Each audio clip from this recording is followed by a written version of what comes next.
All right, today we're stepping inside a true masterpiece of magical realism, Julio Cortázar's House Taken Over. It's one of those quiet, deeply unsettling stories that just gets under your skin. It's about a brother, a sister, their sprawling ancestral home, and something mysterious and unseen that starts claiming it piece by piece. So the story really kicks off by focusing on the house itself. And it's not just any house, right? The narrator tells us they loved it because it kept the memories. Think about that for a second. This place is way more than just bricks and mortar. It's like a living, breathing archive of their entire family history. It's their sanctuary, their whole world really, built on this quiet, almost hollow silence and a very, very strict routine. And that right there, that's the central hook of the story, because it begs the question, what happens when your safe space, the one place that holds everything you are, suddenly isn't yours anymore? What happens when the familiar walls you've always known start to feel like they're closing in on you? Okay, so let's meet the people living in this quiet, hollow house. We've got our narrator, who we never actually get a name for, and his sister, Irene. They're the last ones left in their family, just living this super quiet, secluded life inside the very walls their family has lived in for generations. Their daily routine is so specific, it's almost like another character in the story. They're comfortable living off inherited money, so they don't have to work. He reads French literature, she knits. But here's the really telling detail. Irene knits these elaborate things all day, and then she just unravels them. It's the perfect symbol for their lives, isn't it?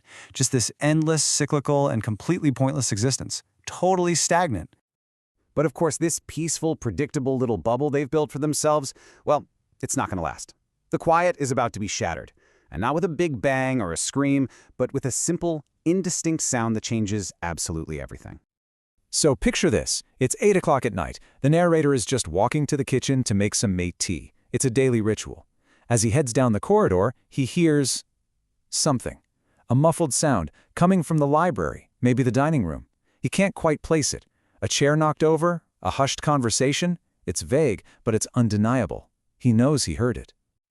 And this is where things get really, really strange. His reaction. He doesn't go check it out. He doesn't call out who's there. Nope. His immediate gut instinct is to retreat. He literally hurls himself against this massive oak door, rams the bolt shut, and then calmly walks over to his sister and says, "They've taken over the back part." I mean, the most shocking part of this is how they just accept it. There's no fight, no questions, they don't even seem that scared. They're just kind of sad about the little things they've lost. His books, her slippers, they simply adapt, shrinking their entire lives to fit into this new, smaller space. Their whole world has been cut in half, and they just carry on. It's wild. So let's see where this goes, because this quiet, creeping dread is far from over. Some time passes, they adjust to their new, smaller routine, and then it happens again. One night, the narrator hears those noises. But this time they're on their side of the oak door. They're in the kitchen, or the bathroom, or the hall right next to them. And once again, their reaction is immediate flight. They just run for the front door with only the clothes on their backs. And then, in this final, absolutely chilling act, the narrator locks the front door from the outside and throws the key down a sewer. He's not trying to keep the intruders out. He's locking them in. He says he doesn't want some poor devil to accidentally wander inside and run into them.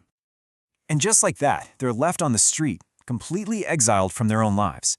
This is the moment the story shifts from a strange, creepy tale into a powerful allegory. So we have to ask, who or what just took over their house? Now, to really get Cortázar, you have to understand his style. He writes in this very matter-of-fact tone. The narrator's calm acceptance of this completely impossible event is exactly what makes it so terrifying. The supernatural is treated like it's just another mundane part of the day, which forces us, the readers, to accept it as real within the world of the story. Which brings us back to the million-dollar question. Who or what were they? This is what has fascinated people for decades. The invaders are never seen, never described, and they're never explained. They are a complete blank, a void right at the center of the story. And because Cortázar gives us zero answers, the story becomes this powerful mirror that just reflects our own anxieties back at us. The intruders could be literally anything, but literary critics usually circle back to two major interpretations. So the first interpretation is a political one. We have to remember, this story was published in 1946. This was a period of massive social upheaval in Argentina, with the rise of Juan Perón and a populist movement that really championed the working class. So in this reading, the siblings represent that detached, idle aristocracy, just living off the past. The house becomes their privileged world, or maybe even Argentina itself. And the unseen they, that's the rising working class, the forces of Peronism, taking over the nation. The siblings' passive retreat becomes this really damning critique of an upper class that just gives up its heritage without a fight. But there's another powerful way to read the story, and this one is much more personal. What if the invasion isn't coming from outside society at all?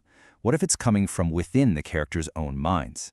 And this really gets to the genius of the story. In a psychological reading, the house represents the self. The locked-off rooms are parts of the psyche that have been compartmentalized, repressed memories, traumas, hidden desires. Some critics even point to the very strange, insular relationship between the siblings to suggest the invaders could be repressed desires that threaten their stagnant, clean existence. In this view, their retreat is just a form of denial, a refusal to confront what lies within. Ultimately, Cortázar never chooses for us. Is it about politics or psychology, a nation or a mind? The horror is so universal precisely because it is never defined. We project our own fears of change, of the past, of madness, onto that silent, invisible force that takes over the house. In the end, the story leaves us locked out, just like the siblings, standing on the street wondering what just happened. It's this haunting meditation on loss and denial, and the terrifying realization that the places we feel safest can be taken from us in an instant. The true horror isn't who they are, it's that we can never truly know. So, I'll turn it back to you. What do you think took over the house?